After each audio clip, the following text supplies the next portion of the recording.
Would you rather be my first pick or my last pick? Oh, that question's tricky because in the end, you end up with that person. But I want to be your first choice as far as you wouldn't want it to be anybody else. That's acceptable. But why not the last choice? Because if I wasn't your last choice, that means you're like, well, I really want him. He's my first choice. But I'll settle for these other guys. But So not it means necessarily. you would lower your standards. Like you're like, well, I'm shooting high right now, but I'll lower them a little bit. Yeah, But if exactly. if I was your last choice, it would mean that you exhausted all your options.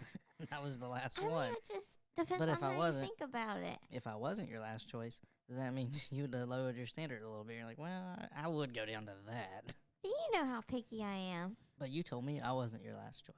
Like, I mean, there were other people interested, is what I meant. You're the one I wanted to be with, but there were other options. I just didn't